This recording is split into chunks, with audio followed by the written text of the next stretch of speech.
Bonjour à toutes et bonjour à tous et bienvenue pour cette nouvelle séquence des cuisines de Nutrition Coach.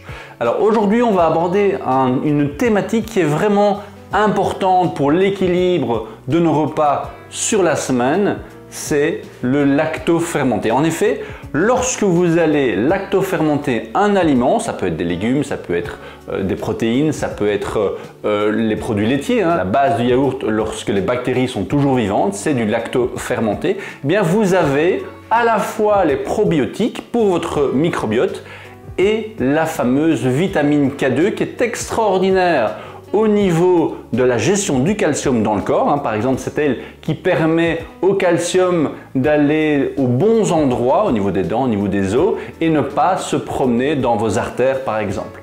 Et donc, aujourd'hui, il nous manque cruellement d'aliments lactofermentés si on ne consomme plus de yaourts de bonne qualité ou de vieilles recettes comme les recettes de cornichons ou les recettes de choucroute à l'ancienne. Alors, Touta, qu'est-ce que tu pourrais nous proposer aujourd'hui pour facilement fabriquer nos propres lactofermentés à la maison? Alors pour aujourd'hui David, je vous propose une recette super simple, assez rapide et que vous pouvez conserver très longtemps chez vous à la maison, au frigo et même au frais. Et ça sera le kimchi. Très bien. Eh bien, on est impatient de découvrir la recette de kimchi. Quelque chose de simple, tu nous as dit, donc on va pouvoir le refaire. Et est-ce que ça prend du temps? Alors, il faut, pour que la lactofermentation travaille assez bien, plus ou moins une bonne semaine. Et ici, vous pouvez même choisir une alternative si vous voulez faire un kimchi strictement vegan ou bien un kimchi avec un petit peu de touche plus authentique avec notamment la sauce de poisson. Eh bien, on va découvrir cette nouvelle recette. À toi, Touta. C'est parti pour le kimchi.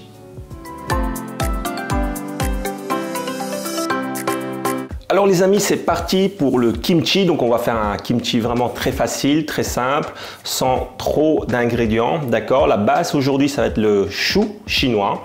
Donc le chou chinois, vous allez d'abord en fait le laisser dégorger. Alors pour laisser dégorger le chou chinois, il suffit de bien rincer, bien laver toutes les feuilles du chou chinois. Essayez d'avoir un chou chinois de qualité qui n'est pas traité si possible. Comme ça, vous allez pouvoir le garder plus longtemps. Et le lactofermentation va mieux travailler. Donc vous prenez les feuilles, il faut les nettoyer, bien les rincer. Et ensuite, pour que ce soit plus rapide, on va les couper. Parce que si vous voulez faire un kimchi traditionnel, il suffit de saler directement chaque feuille et laisser dégorger toute la nuit. Mais ici, on va faire ça rapidement. Donc en une quinzaine de minutes, ça doit être déjà dans un bocal et prêt pour être conservé. Donc vous prenez toutes les feuilles, vous les enlevez comme ceci. Et ensuite, il faudra bien les rincer. Donc, je vais les rincer tout simplement à l'eau.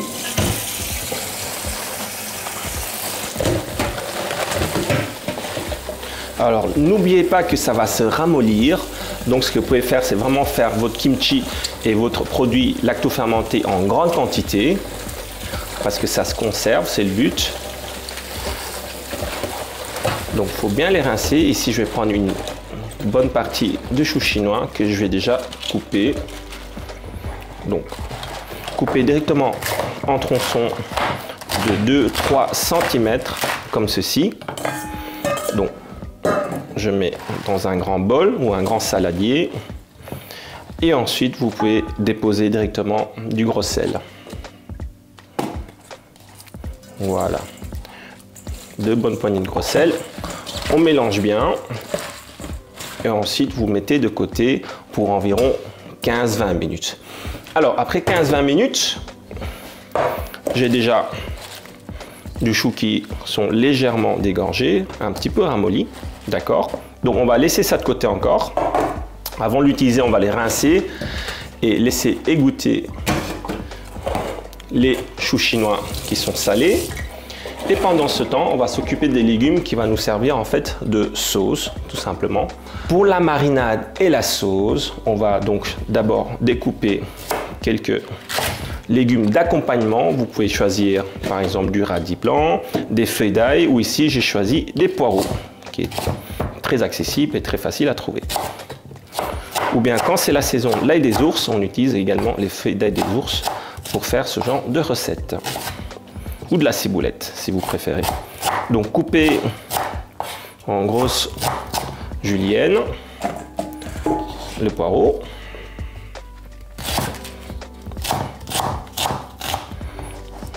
Ensuite, on va bien les rincer également.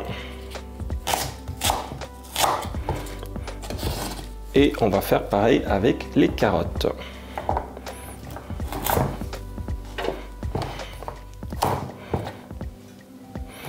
Alors, les carottes, vous pouvez également le peler si vous souhaitez, ou sinon, si c'est des jeunes carottes de votre jardin, vous pouvez directement couper en bâtonnets.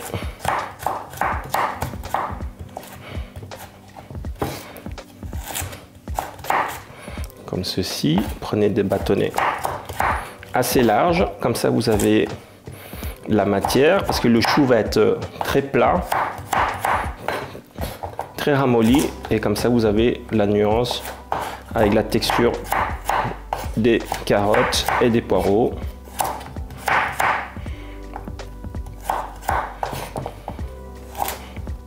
Vous mettez bien dans un grand saladier et il faudra bien les rincer.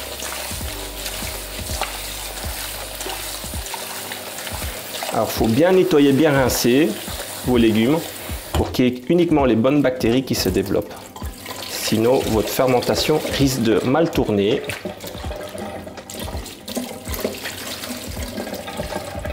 Voilà. Donc, les choux chinois et les légumes d'accompagnement sont prêts.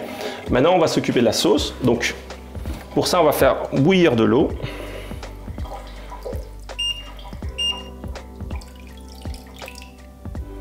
Donc, environ, pour un chou chinois, je vais faire bouillir environ un bon litre, 1,5 litre, comme ceci.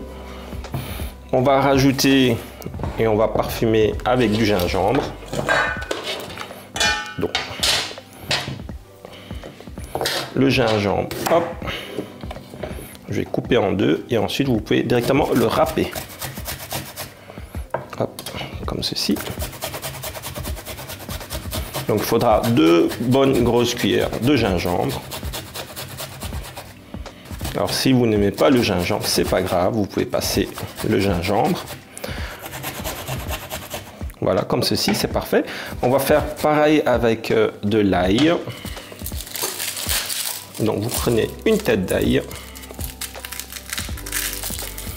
Prenez environ 3-4 gousses d'ail.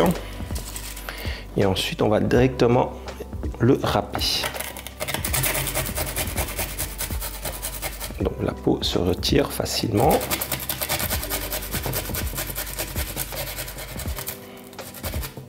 Voici. Voilà, donc on a un mélange d'ail et de gingembre frais. Ça, c'est très important. Prenez du frais. Voilà, on va rajouter à cela sur nos légumes de garniture, comme ceci. Voilà. Je vais rajouter ensuite le piment coréen. Ça, c'est très important. Évidemment, pour faire le kimchi coréen, il faut le koju. D'accord? Donc, les piments coréens, vous le trouvez comme ceci ou bien dans les gros sachets, comme ceci, pour le kimchi. Alors, pour les fainéants, vous pouvez également trouver des marinades toutes faites pour le kimchi, mais je vous conseille quand même de pouvoir doser vous-même le piment et utiliser uniquement le piment en poudre coréenne. Donc, on va environ rajouter 3 bonnes cuillères. C'est pas très relevé, ça va surtout colorer et parfumer. C'est pas comme du piment thaï, hein. Donc ici, sur une note de 10, personnellement, je mettrais au niveau 5 ou 6 au niveau du piment. Donc, c'est très accessible pour le palais. Donc, on a le gingembre, on a l'ail, on a les piments, c'est parfait. Dans l'eau bouillante, hop, on va maintenant rajouter, donc, soit si vous voulez faire du kimchi vegan, donc vous partez sur la sauce soja, d'accord, ou bien du sel, tout simplement. Il faut au moins minimum 3% de salaison dans une fermentation lactique pour bien conserver votre lactofermentation. Et ici, on va utiliser notamment traditionnellement la sauce de poisson, la sauce d'anchois, comme on utilise en Thaïlande, pour faire la salaison Donc ici, pour 1,5 litre, je vais rajouter 3 bonnes cuillères de sauce de poisson. Hop. Et vous versez l'eau bouillante, salée, sur vos légumes de garniture. Voilà. On mélange bien. On laisse un petit peu ramollir.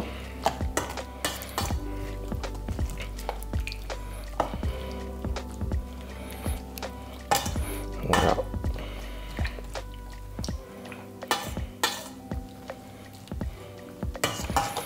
Alors, vous laissez refroidir, d'accord? Et lorsque c'est refroidi, on va pouvoir mélanger les deux ingrédients ensemble. Alors les amis, lorsque la marinade a légèrement bien refroidi, on va maintenant conserver notre kimchi pour le lactofermentation. Donc prenez par exemple, si vous avez en petite quantité, un petit bocal comme ceci, ou bien des gros tupperware, s'il s'agit par exemple du kimchi. Donc vous allez déposer les feuilles de chou que vous avez rincées, retirer un peu de sel déjà, qui ont légèrement dégorgé, comme ceci. Ensuite, vous mettez votre marinade avec les légumes de garniture, comme ceci, par-dessus. C'est très simple. Voilà, et ensuite, vous faites une deuxième couche.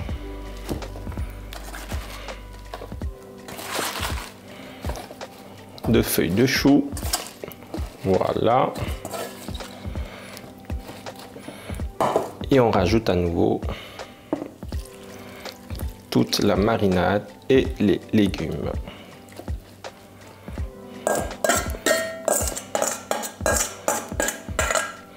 Voilà, vous voyez, c'est très simple.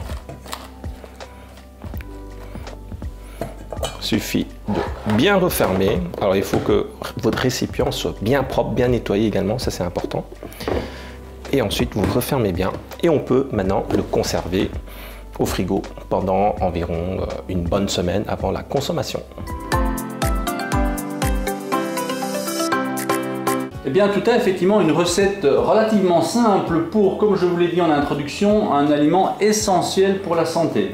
Néanmoins, peux-tu nous rappeler les clés pour une bonne lactofermentation au niveau de l'efficacité et au niveau de la sécurité? Alors justement, pour avoir de bons légumes lactofermentés, il faudra utiliser des légumes qui ne sont pas traités parce que le traitement des légumes va apporter en fait une mauvaise, je dirais, lactofermentation. Les bactéries vont se désaltérer à cause des légumes qui ont été traités chimiquement. Alors deuxième point, également votre récipient doit être bien propre et utiliser un récipient qui n'est pas tout à fait hermétique parce que sinon, comme la lactofermentation va travailler, il y aura une partie de gaz qui va se développer bien évidemment, donc ça risquerait d'exploser votre paquet sous vide si vous mettez complètement votre lactofermentation de manière sous vide et hermétique. Alors également l'eau utilisée, David, il faudra utiliser de l'eau par exemple de bouteille ou bien l'eau qui ne contient pas trop de chlore parce que sinon ça va tuer notre bonne bactérie dans le lactofermentation. Et puis je dirais aussi qu'il faudra surveiller la lactofermentation tous les semaines. Si vous voyez la moisissure ou un mauvais gaz s'échapper de votre bocal, c'est un signe que ça a mal tourné, que c'est pas bien préparé.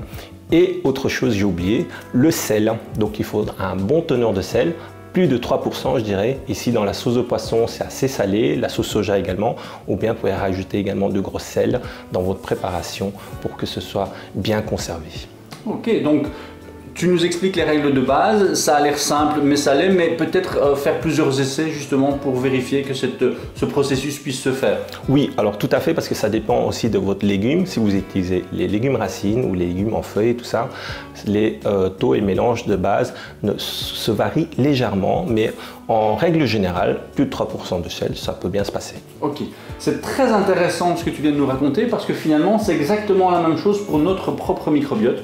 On veut de bonnes bactéries, on veut éliminer les mauvaises, ou en tout cas éliminer le risque de développer de mauvaises bactéries, voire de la moisissure avec les champignons, dont pas mal de personnes souffrent et peut effectivement ralentir la perte de poids. Tu nous as donné une recette de kimchi à base de chou chinois. Est-ce qu'on peut varier ces lactofermentations? Alors bien sûr, le kimchi coréen, c'est le chou chinois, c'est le légume de prédilection, mais vous pouvez utiliser cette base de marinade, de sauce, sans piment par exemple, et le faire avec d'autres légumes comme les légumes de votre jardin pour les conserver plus longtemps pour les périodes d'automne et d'hiver, ou utiliser des légumes racines ou de saison que vous avez à portée de main. Eh bien, un tout grand merci Touta, c'est vraiment une recette que j'avais hâte de découvrir parce qu'encore une fois, vous pouvez le trouver dans le commerce, mais c'est vrai que le faire à la maison, le faire pour soi, c'est vraiment une démarche intéressante. Vous en avez pour plusieurs semaines. Idéalement, vous allez picorer un peu comme avoir 3-4 cornichons avant le repas du soir. Eh bien, vous picorez une ou deux cuillères de kimchi le soir avant de manger et ça va entretenir votre flore intestinale et votre santé de manière magistrale. Merci beaucoup Touta. Merci David. N'oubliez pas les amis, si vous avez aimé la recette, laissez un commentaire et mettre un pouce bleu et vous abonner pour ne rien rater à de nouvelles cuisines de Nutrition Coach. À très bientôt.